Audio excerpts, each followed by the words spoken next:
আমার মাছের ঝোল কমপ্লিট, আর এখানে ডালটাও হয়ে গেছে, আর বাকি আছে চিংড়ি মাছের মালাইকারি। সকাল 9:30 বাজে। আমার হাজব্যান্ডকে খেতে দিয়ে দিয়েছি, এখানে ভাত সাজিয়ে দিয়েছি, ডাল দিয়ে দিয়েছি। এবার ওকে দেব একটু মাছের ঝোল। কাতলা মাছের পেটিটাই ওরা ভালোবাসে, তো যেহেতু সপ্তাহের শেষ, 2টো পেটি বেঁচে আছে, এই পেটিটা টিফিনে দেব।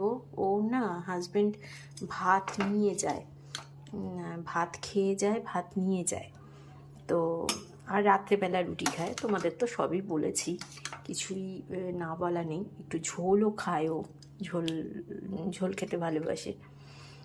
তো আবার কোনো কোনো সময় ঝোল রেখেছো কেন, মুডের ব্যাপার। তো এটা দিয়ে দিলাম হাজব্যান্ডের জন্য।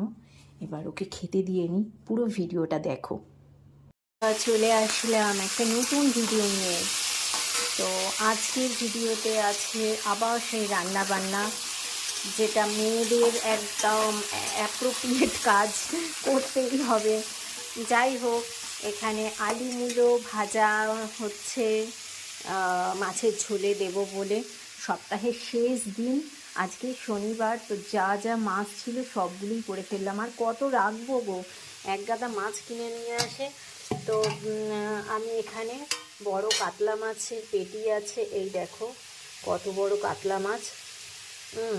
এই মাছ আছে, শোল মাছ আছে, তারপর তোমার পার্শে মাছ আছে।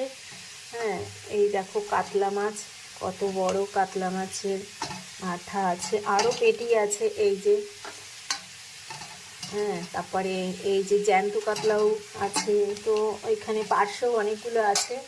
এইগুলো মাছগুলো একটা মাছের ঝোল বড় করে করে নেব।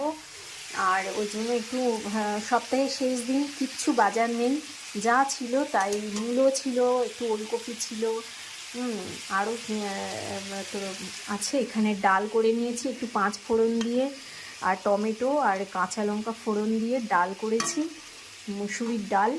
আর এখানে আমার মেয়ের জন্য চিংড়ি মালাইকারি হবে। হ্যাঁ, কালকে আরও কতগুলো ভেজে খাওয়া হয়ে গেছে। এই কটা পড়ে আছে, বেশ বড় গলদা চিংড়ি।